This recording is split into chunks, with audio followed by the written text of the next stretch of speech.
This is The Stark Truth, hosted by Robert Stark.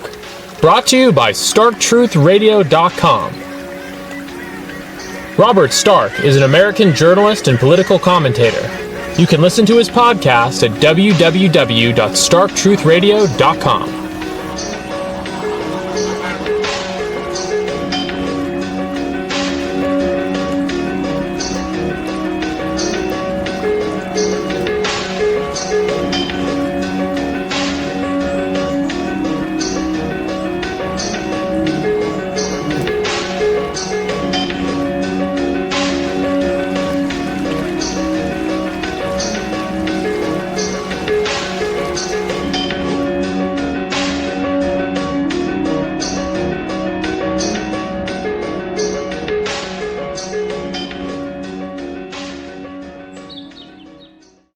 This is Robert Stark. I'm joined here with Matt Pegas. He has his premiere novel out, his very first, published by Matt Forney's Terror House Press. It's called Dragon Day. Matt Pegas, great speaking with you about your first novel. Yeah, good to be here. I'm obviously a regular co-host on your show, and we've done our own podcasts in the past focused on my work, but this is definitely the most significant probably podcast we've done about a work of mine. So, glad to be on as usual, but especially now with the novel as the focal point. So yeah, before we dive into the book, I want to kind of revisit some of the personal stuff and kind of the introductions. We did the very first show that we did a couple years ago, kind of give an introduction to yourself. So yeah, the book is influenced by your personal experience in college, and it takes place in 2015, so the terminology, SJW, it may sound dated, but that's when it takes place. So how much of this is based on your personal experience, and if you mind me asking, is any of this semi-autobiographical? Yeah, I think that's a good place to start. I mean, it's set in 2015, which was a very purposeful choice. That time setting seemed to me, not only is it the time period that I was actually in college, so there are autobiographical elements which I'll get into, but also just, I think, a very fruitful time in recent history in the United States and in the political scene. It was the time right before Trump. Trump was just starting to be kind of become a household name, as a Republican nominee, but it was before the time that people actually knew he'd be the nominee, so I wouldn't have to deal explicitly with Trump in the novel. No, so you never actually mention the word Trump, but you do mention, I don't know if the word woke was used that frequently. You do mention the words SJW and alt-right. Yes. Okay, a couple things to unpack there. I mean, actually, the word Trump is used once. Oh, okay. But it's okay. I'm not correcting you. I read the rough draft and you sent it to me, but with the physical copy of the novel, I'm 60% of the way through. Yeah, no worries. Let me just say, this isn't to correct you in some mogging sort of way, but just rather because I think it was an interesting and purposeful choice. The word Trump is used once, and it's in the parade, the Dragon Day parade at the end of the novel, which feature, you have to read the novel to figure out what the Dragon Day Parade is, but basically it involves people sort of dressing up as figures from popular culture, and one of those figures, along with, I think I put him next to Vladimir Putin and Kim Jong-un and I believe Hillary Clinton, one of those figures is Trump. But he's not referenced as the Republican nominee, he's just referenced one. Vaguely as a symbol. One of several celebrities. Oh yeah, I think I may remember that. Yeah, with one of the floats for the parade. Yeah, not to unpack my own writing in some gay way, but I would say that's supposed to be a little bit of foreshadowing, a little bit of a wink, wink, nudge, nudge. This guy will be pretty relevant. But it was, the novel, that scene in the novel and the novel in general takes place in the spring of 2015. So it was right around the time Trump would have been announcing his candidacy. But yes. It doesn't deal with Trump as a figure. It does mention the word SJW, I think once, although it's not put in one of my own characters' mouths. I believe it's maybe in a news report or some such thing. It's just kind of something in the water. And I do use the term alt-right once, which, if I'm being honest, maybe that was jumping the gun a little bit, because I don't know how many people besides the actual online community actually would have known that word. in 2015. But that the word alt-right is used, I think, only once or twice. It existed with like Richard Spencer, but it didn't become like a household name until the 2016 election.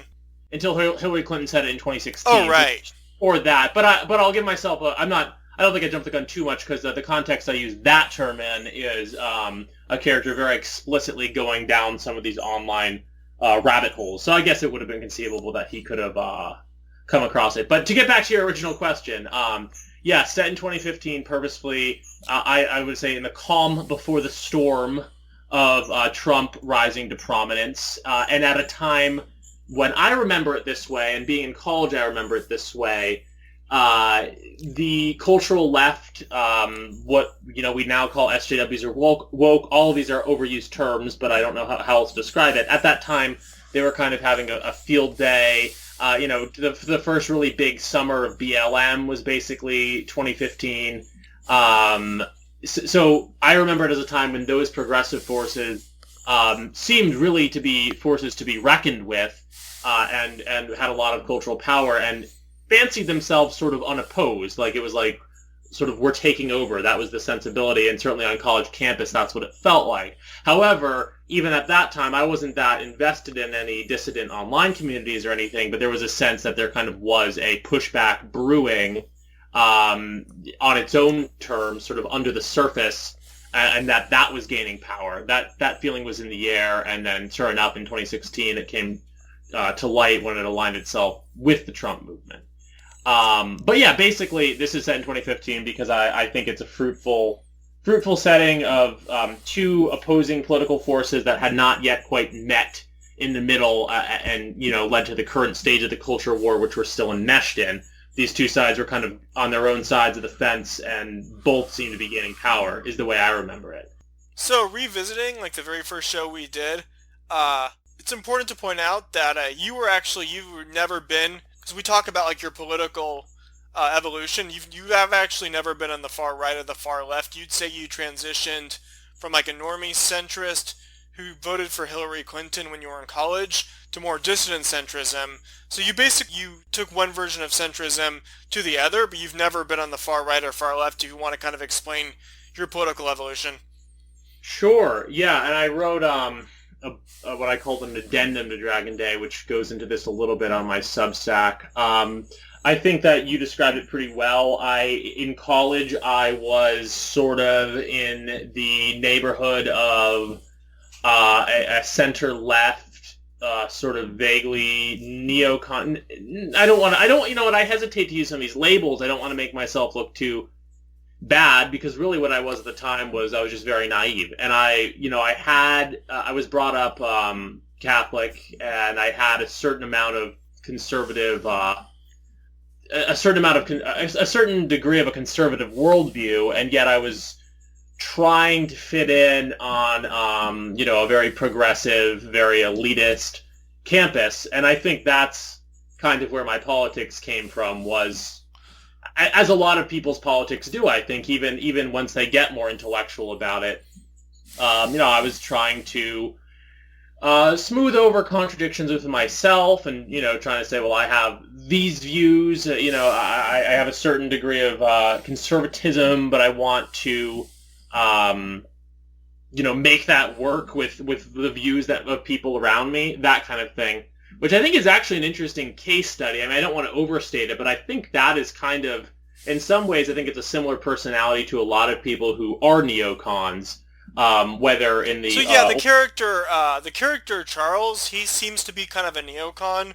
Like, he doesn't like woke culture SJWs, but he hates the alt-right too. So he's kind of, he seems a neocon type who would have been like a Romney to Clinton voter. I'm not sure... Maybe. I'm not sure if you compare him, if he's more like that type, like a never Trumper, or if he's close to that. But was that character Charles based on yourself to a degree, or they both were, both Toby and Charles? Well, they certainly both were to different degrees. I mean, I don't know if Charles would have been a Romney to Clinton voter per se. Yeah, he's vague about his own views, but you get the impression that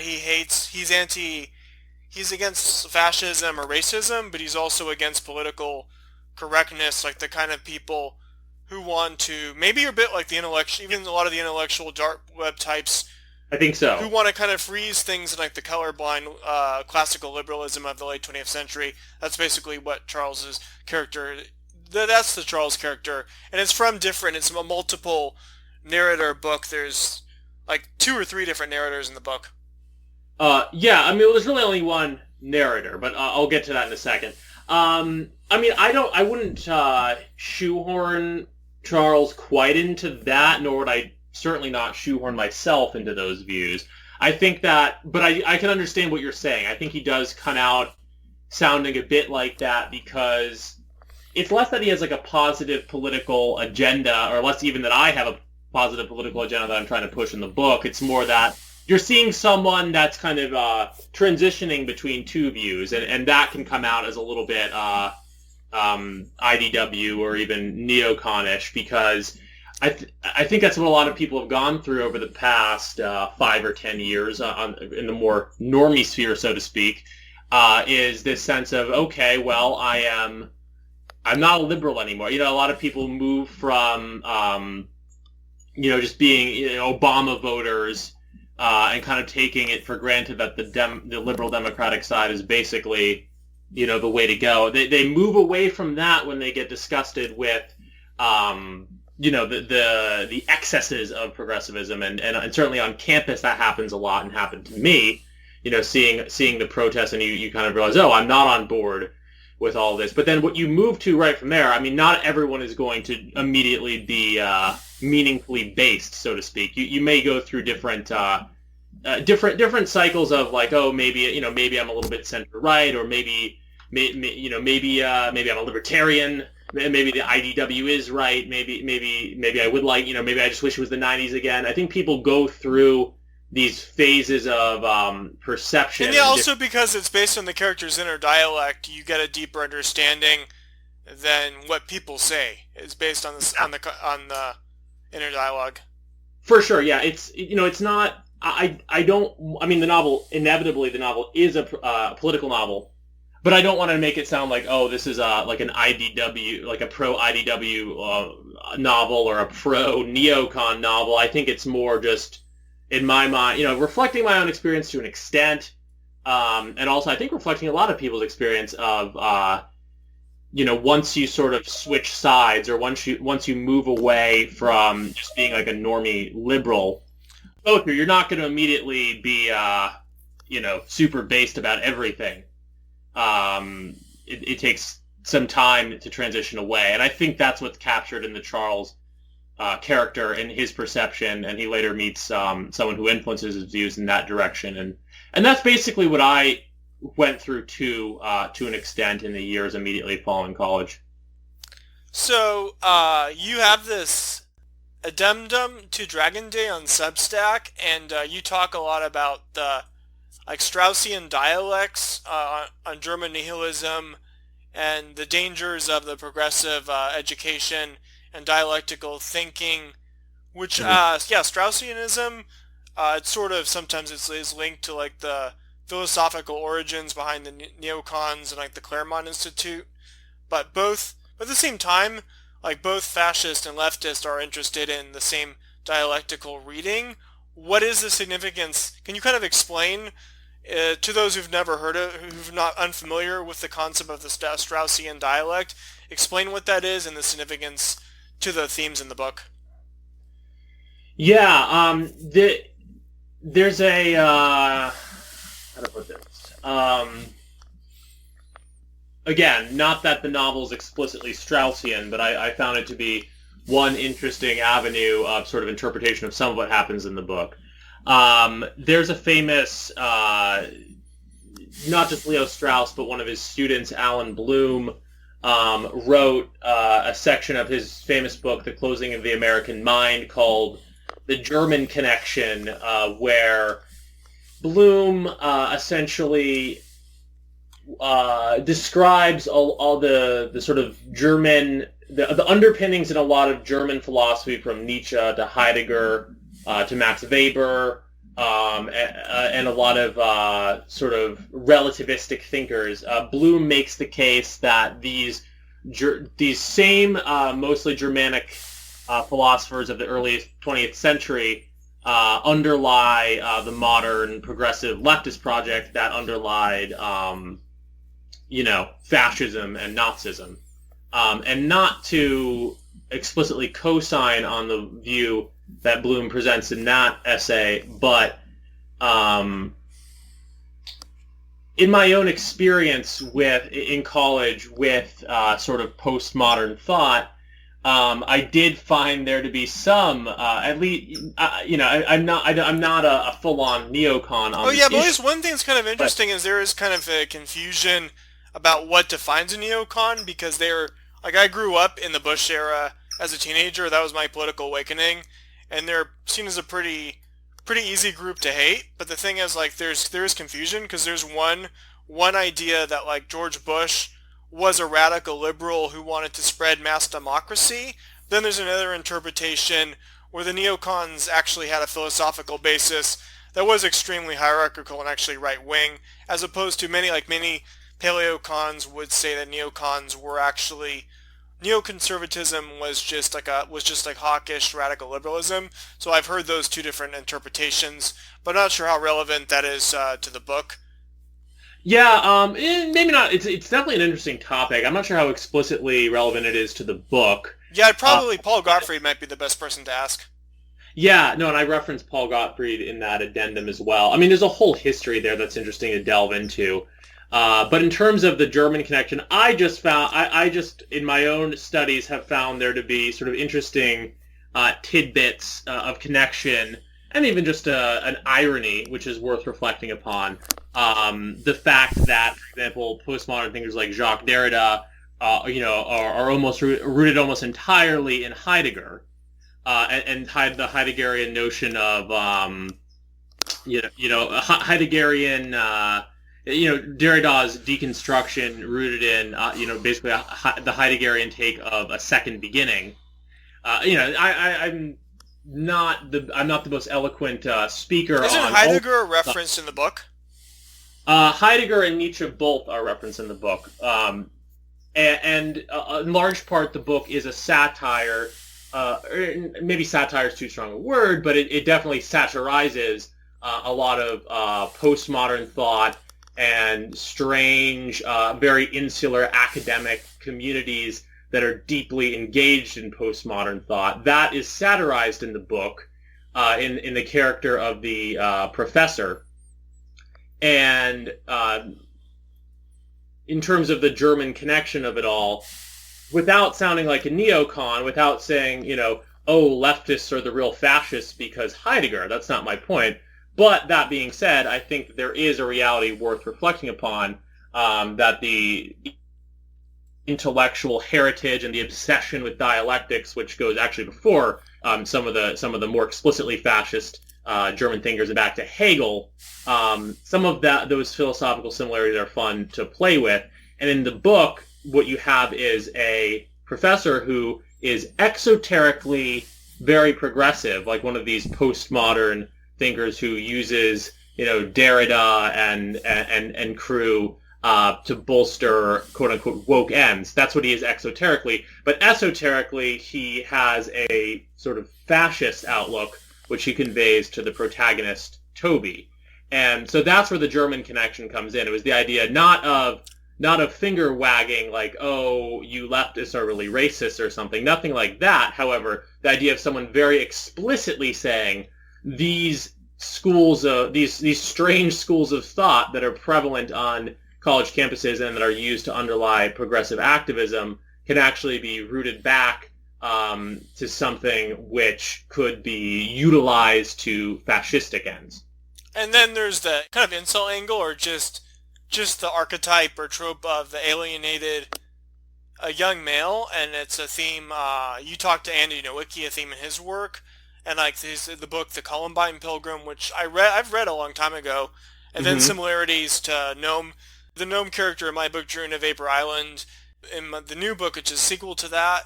So there's a lot of that, you never really identified as an incel, but is some of that shaped by adolescent trauma or experiences, any traumatic experience you had in college? I can't pinpoint it to any explicit experience, thankfully. I mean, you asked at the beginning of the show, and other people have asked to what extent this novel autobiographical. And I'll just say, because this is explicitly out there, and it's in the excerpt that I posted, to Terror House last year, the novel does begin with a rape.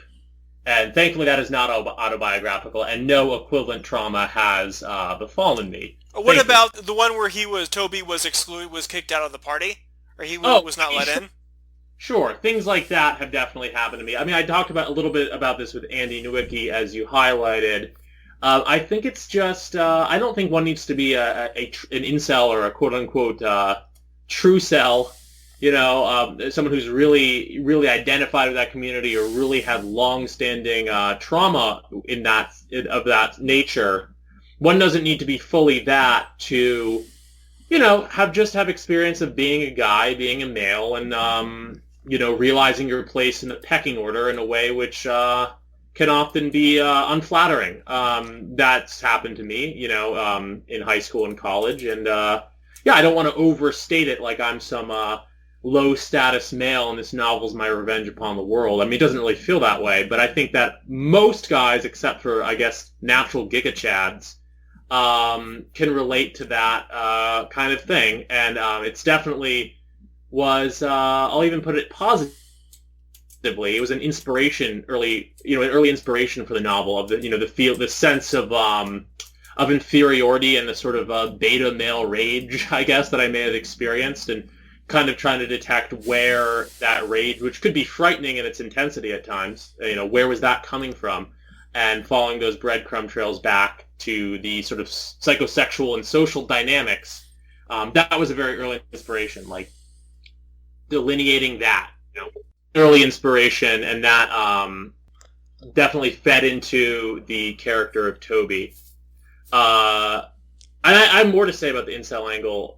The book it's open for interpretation. Some people might interpret it as an alt-right or incel or red pill novel, but at the same time, it could also be interpreted as a book that's a condemnation of radical or of violence, or kind of a book like a cautionary tale against the process where someone becomes radicalized. So it is open for interpretation, but also there's actually no talk of how incels should lift themselves up from their bootstraps in the book, which you get both from the mainstream and also from a lot of the kind of red pill types. So that's not a theme, but rather the take is that if we don't fix the brokenness of societies and better ways to direct energies, then that is what leads to tragedies and violence. But I'd say overall it is open to interpretation. There's no clear narrative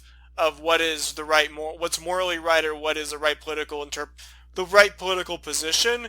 It's basically just telling a story, and different people in the readership can have their own take on it. Yeah, exactly. I mean, I hope it was successfully open to interpretation. That's what I was trying to get at earlier, where it's definitely a political novel because the themes are very political, but I really hope that it doesn't read like a what's the word? Like it has an agenda, or like it's a polemic.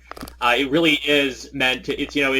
It's political, autobiography to an extent. It delineates a process of different thinking, and there's different characters and different events in the story which represent different, very different ideas. And I think the novel sort of has,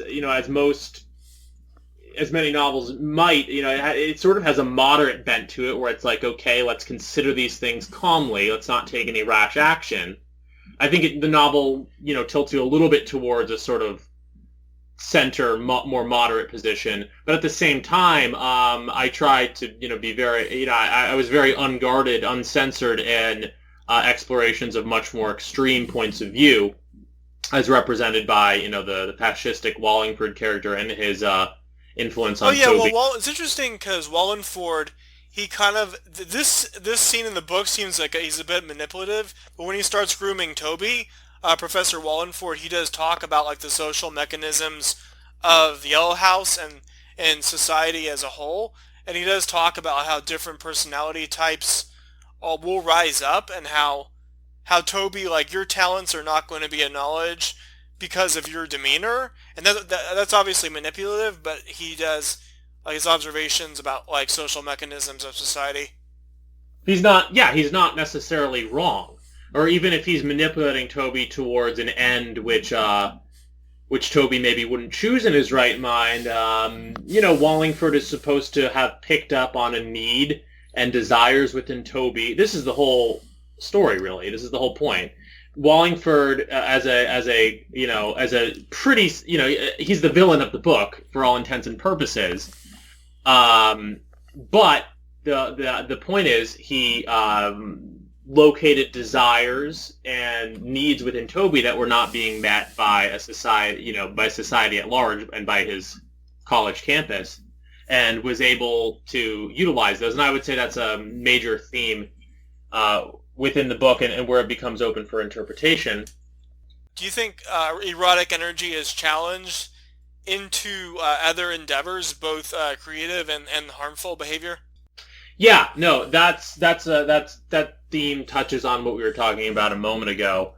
The idea is that that one has a certain amount of erotic energy, so to speak, and that can be channeled both towards creative or destructive ends. In the case of Wallingford, he locates that within Toby, the sort of desires and erotic energies that Toby couldn't find a more normative place for, and ends up directing them toward violence. Yeah, also with the incel angle, the character Zoe, she's basically just his crush, and she basically kind of politely tells him off that she wants nothing to do with, that she doesn't want anything to do with him, or just to keep like gatekeeping that, just to keep the relationship as acquaintances, and then she has no interest in him. And so yeah, she's just purely a crush, but originally did you have it so that she broke up with him? And I think you sent me one of your original drafts that portrayed Zoe pressuring Toby into oral intimacies, but the thing is that doesn't... But that would have confused things, because you wanted to show that he had a low social status. So yeah, Zoe's mostly just his crush. So can you comment on his relationship with Zoe, and also what is his status in the hierarchy? He's not. Is he supposed to be like? That's one we want to call like a true cell, or just someone more? You also say he's like decent looking, but kind of a pretty boy, but very shy and timid. So kind of explaining like how you describe Toby's social status, and then also his psychological profile and his relationship with Zoe. Yeah, no, I toyed with them having had more of a previous relationship, and then even still they sort of went out for a time in Toby's first semester of college, and the book is set in his second. And I toyed with them, having actually had sex and things like that, and then it became more apparent that, and I don't think I state this in the book explicitly, but that Toby would be a more virginal character. And this is how I'd put it. I don't really see him as a true cell or even like a delta male. Not that I'm even fully familiar with some of the full definitions of these terms. I see him more as, well, you said it, shy and sort of maladjusted and really very young. He's only supposed to be 19. So I view him more, he's not unattractive. He's just kind of a very normal, average, sort of beta type male, more so. And in as far, he's no true cell, but in as far as he's struggled sexually and romantically, I think it has a lot Zoe, to do with but it is clear, like, she's way above his league, looks and status wise. Not necessarily. I would say that she's So she's supposed to be like the most. She's not. So she's actually not supposed to be like the most attractive, popular girl in the school. Well, I don't know if those terms of popularity apply as well in college. She's supposed to be very good looking, maybe a bit better looking than Toby, but Toby's not supposed to be bad looking. I think it's more. I think the difference between them has less to do with looks, as well. You said status. I think she's just way more confident than him. She knows more what she wants, and she's kind of in this slightly more feminist influenced paradigm where she wants... yeah, like the whole thing about her college experience is for her as an individual to explore that kind of like thinking. Exactly. I mean, this isn't quite a narrative of like some guy. Toby becomes a little bit stalkerish with Zoe in the beginning, but not really. He's not someone who sees someone from afar and thinks they're meant to be. He's someone, he met her in a film class. They spent some time together. Maybe they even kissed, but they didn't, go all the way, so to speak. And maybe Toby's never done that before, and he really liked her, and he maybe thought they would get married or something. He fell hard, as a lot of naive younger men do, and that was just never what Zoe wanted, I guess. And yeah, as you said, as we noted, is much more influenced by that sort of more feminist paradigm, and kind of tells him, she doesn't tell him off too harshly. She just says, look, I don't really like you like that, and for me, college is about dating a lot of people, and she kind of sends him on his way. But it's not quite, and I don't mean... Also, yeah, his psychological profile, like, he actually does, he doesn't come across as the way, like, Elliot Rodger did in his manifesto. He does, for the first half of the book, he comes across as at least somewhat, like, level-headed. Yeah, I would say so. I mean, there's when Toby does end up in a much darker place, I think it's pretty explicit that there's a bunch of like smaller turning points, but when he confronts the guy who's with Zoe, like that's one of the big ones. Yeah, I mean, this is the influence mostly of Wallingford on Toby. Again, not to get into dissecting the plot or... So Wallingford, he kind of encourages him, like, don't accept your place, like, you're better than the status, the role that society gives you. You need to demand, like, more, because you really are great, you really are brilliant, and then that makes him more, that brings out the aggression in him. Yeah, and there's a whole that does perhaps, that's intellectually what happens, and then there's darker currents too. Wallingford is supposed to be someone enmeshed in the occult, and does he have some sort of almost supernatural or occultic influence on Toby? I think that is certainly laid out as a possibility by the novel. But yeah, you're right. The psychological profile, sorry about that. The psychological profile is not quite, it's not quite Elliot Rodger. It's more, this could be anyone, and then a very dark path is laid before him by an external source that took something that was there, which was not a full-on mentally ill personality, but a very fragile personality, perhaps a weak personality. So Wallingford, you'd say he's an embodiment or influence of some of the most, you'd say, the more kind of pagan or Gnostic aspects of the alt-right. So kind of a broad influences, you'd say, and then also like homo nationalism and your earlier essays on homo nationalism. If you want to just kind of comment, so Wallingford, he's not based on one particular person, but broadly kind of influenced. What is he kind of broadly influenced by? Yeah, no, I don't really want to name drop anyone per se, but later later as I was writing the novel, it became evident that Wallingford embodied not just the dissident right or the alt-right as a whole, like but like a Faustian, tapping into like a Faustian energy. Yeah, what I perceived as the more demonic, more decadent elements of the alt-right. Definitely the more pagan end of things, as opposed to the more Christian or secular end of things.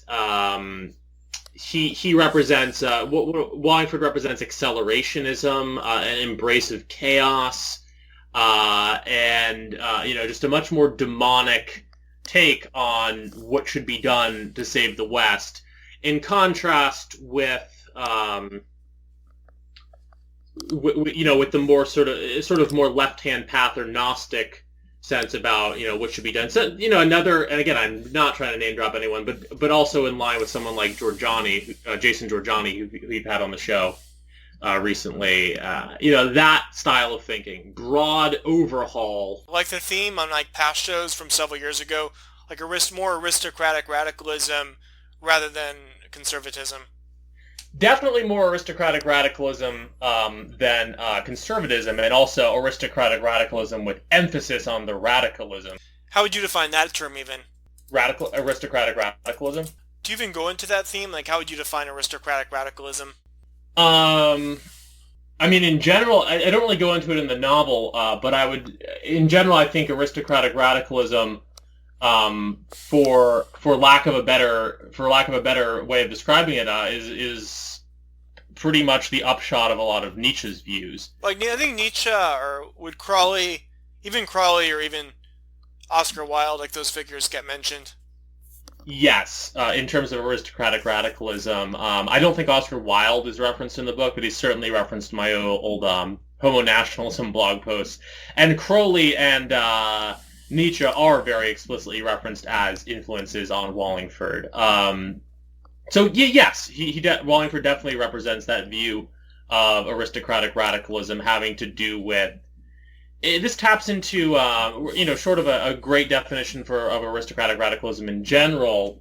It taps into the notion of elite replacement theory, which you explore in some of your work. Yeah, that's a big notion of not simply being against the current elites because they're degenerate or elite replacement theory or counter-elitism. It's basically, I don't know if you'd say anti-populist or just different than populism, but it's also rejecting the idea that the only way to rise to the top is through the current hierarchy.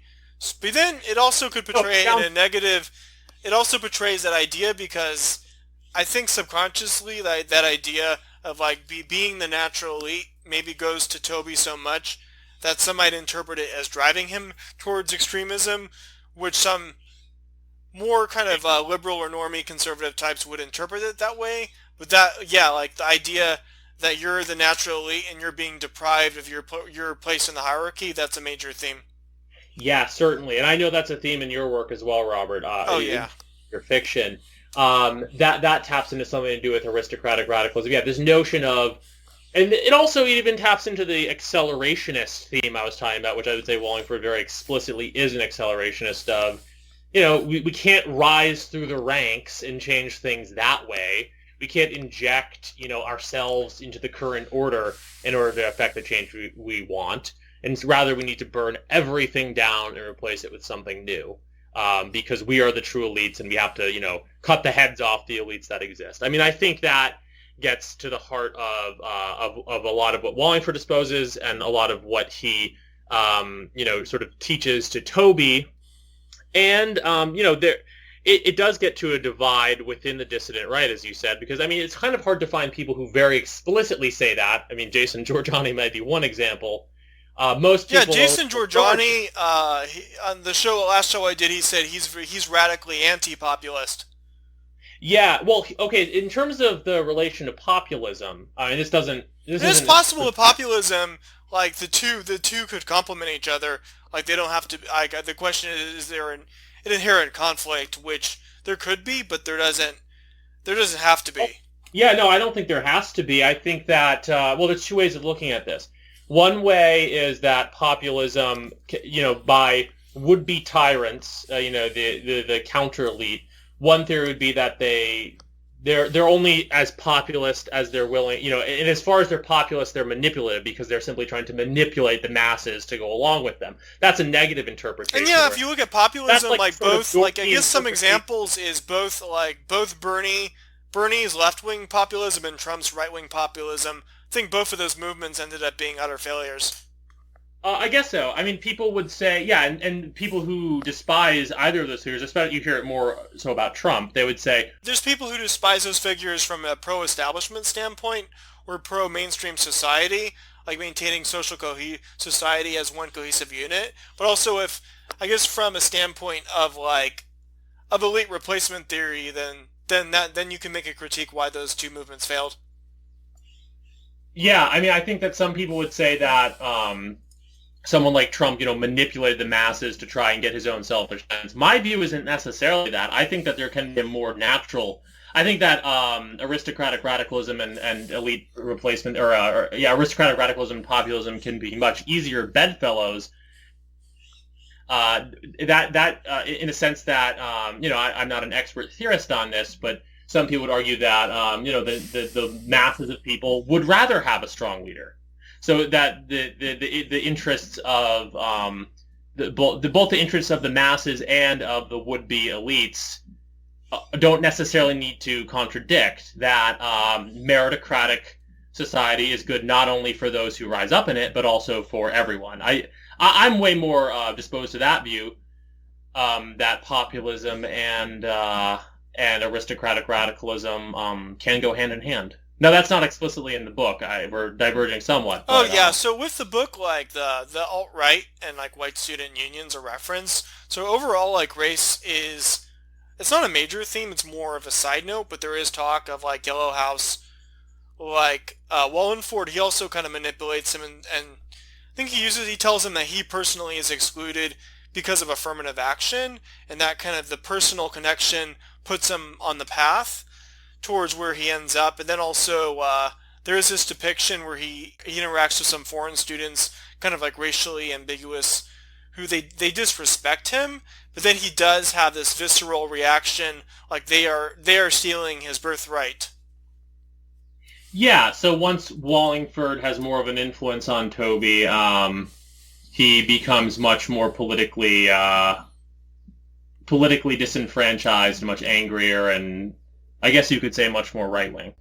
And then also, like with homo nationalism, like you've written about that, and about Camille Paglia and male bonding to kind of together to create civilization as a defense against aspects of liberalism, but then also the kind of triumph of radical creativity, the homosexuals' role in that as a kind of the shamanesque nature of homosexuals rather than liberal gay rights or gay identity.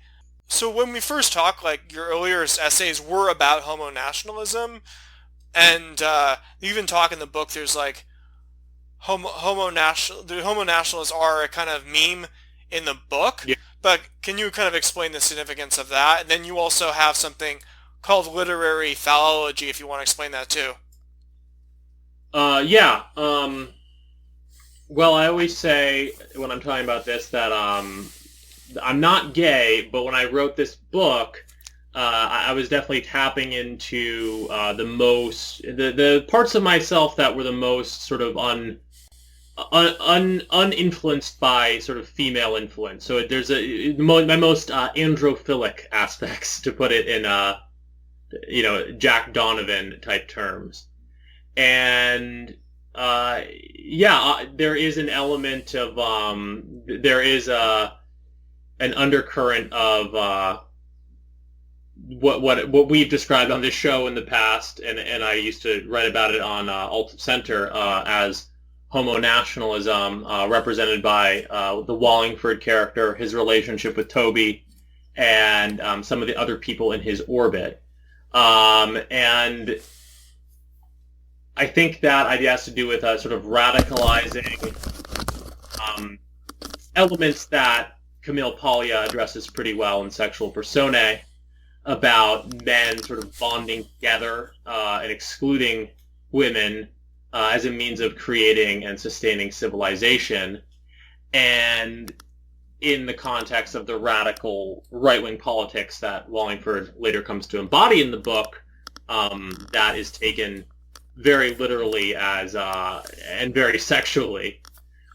So that would be the significance of the idea of homo nationalism in the book. It's also talked about as a meme that people sort of find online, and they're not sure if it's a joke, but it seems to have very real significance within the novel.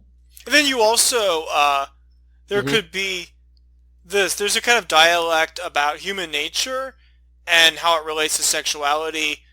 Like the example of like contrasting the view of human nature of Rousseau with that of Nietzsche or even the Marquis de Sade. That's more the idea that human nature is egalitarian versus a view of human nature that is very ugly, focused on power, hierarchy, and then not necessarily ugly. With sexuality, that focuses very much on power dynamics and hierarchy, and then with sexuality, that can be like you can you can look at like Aleister Crowley, Do What Thou Wilt, and like the Marquis de Sade, versus like sex positive feminism, which obviously is very different than Dworkin, who ironically, like someone like Andrea Dworkin, she's a radical feminist, but she does like have a better understanding of power dynamics, but contracting the kind of idealized liberal view influenced by Rousseau that human nature is egalitarian. Anything that parts from that is like a perversion or a transgression, and that's an influence. And then also like Foucault's views on sexuality, that's relevant too. But the role that, like, your thoughts on the role that plays. Yeah, no, definitely. The book doesn't really have a very Rousseauian take on human sexuality and human nature. Rather, it has a sense about it that's very rooted in power dynamics, and that's also the literary theory that Professor Wallingford espouses. Wait, so for literary phallology, it sounds pretty silly, but it's the idea that you can guess a man's penis size by reading his literature. Yeah, that's the idea. And that, when I say satire, obviously that idea is satirical, but it's not too far downstream from stuff that you really do come across. It's a satire of critical theory. It's a satire of critical theory, but also, if you've ever read someone like Jacques Lacan, there really are people who are obsessed with, the phallus as a psychological signifier and the relation between that and writing. I mean, this stuff is actually hits pretty close to home if you delve into, thinkers like Jacques Lacan, Derrida, to an extent Foucault. These people really, there's the thing they tell you, maybe it's more of a high school English thing to say, and maybe it's a joke, but people say, everything in literature signifies sex except for sex, which signifies power. That's something that... Is that Paglia? That's kind of surround. And that a lot of English professors really do teach Isn't that literature. Is that a Paglia quote? I don't think it is a Paglia quote. Definitely she might be someone who would agree with it to some extent. I don't know who said that originally, but it's something that I heard early on in college, and I found it to be reductive, but also maybe that there was a truth to that. And that's sort of the type of teaching, the type of pedagogy I was parodying with literary philology. But, if you follow that rabbit hole down, that view of sexuality, boiling down to power dynamics, well, you can have a left-wing take on that. You can be, more Foucaultian, or you can have a sort of more Marxist-tinged take where it's like, the reality is based in these power dynamics, and we have to overcome the contradictions, and find more of a harmony. You can actually, a lot of leftist, economic leftists, and then also radical feminists like Dworkin acknowledge the role of power dynamics, and then the right wing does too. So, but it seems like there's these people in the middle who deny. It's the people in the kind of in between who deny or ignore it. Yeah, no. There's that's an interesting point, and that's definitely one of the things I was hoping to get at with the whole sort of connection between this, not horseshoe theory, but the connection between far left and far right theory that have to do with these power dialectics that are rooted in viewing reality as struggle. People on both the far left and far right are more likely to view reality and life as struggle, right? And a lot of people in the middle kind of want to gloss over that and say, they sort of revel in the middle class normalcy of it all. But on the, both in far, quote unquote, far left critical theory and also in right wing views, again, maybe the German connection a bit. There's this understanding of dialectics rooted in Hegel, explored, in different ways by Nietzsche and Heidegger, which has a take that, these jockeying for power and jockeying for status actually has a huge influence. And needless to say, it's well founded in Freud and psychoanalysis as well. This view that that jockeying for status has a considerable influence over our day-to-day life. That's something that I charted both as being, more found among thinkers of the left and the right. Certainly someone like Julius Evola also, is influenced by some of these ideas. And that is what the character of Wallingford and his ideas come to embody, is the connection between those and how he can take, he can preach, life as struggle from a left-wing perspective, and then take a certain number of students he deems elite under his wing and say, well, actually, life is struggle, but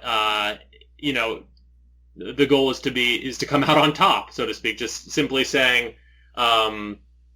these critiques of power dynamics that the left engages in, they're real, but why should our goal be oriented towards egalitarianism and equality? That's kind of what lays down further the rabbit hole in the book, and where Toby ultimately where Wallingford ultimately ushers Toby is toward a radically inegalitarian take on some of the same power dynamics explored in the exoterically left-wing critical theory he engages in. And is there anything else you want to add about Dragon Day, and do you have any other upcoming projects that you're working on? What I'd add, just to kind of sum up our conversation a bit here, is that yes, the novel is open for interpretation, as we highlighted. The main narrator, Charles, is kind of an observer of everything that happens to the protagonist, Toby, and parts of it are written from a close, parts of it are written from the first person's perspective, that is Charles, and parts of it are written from a close third on Toby. The point of view that Charles ultimately comes away with, again, I don't want to call it neocon or IDW or anything like that, but it's a sort of someone moving from a more normie-centrist view to some alternative kind of view, which isn't made very explicit in the book, but his worldview is certainly evolving even as the novel ends. That's one point of view, and then there's also the point of view that comes across from the Wallingford character, who, as we highlighted, is fairly aristocratic, fairly much an aristocratic radical, and espouses a much more pagan, decadent form of accelerationism. I think the novel ultimately leaves it up for interpretation, whether you're more sympathetic to the kind of above-board, level-headed, sort of conservative-type views that Charles ultimately comes to, or whether you're more inclined towards the sort of Faustian deal with the devil kind of thinking embodied by Wallingford. I think it's open for interpretation in as far as that goes. Also,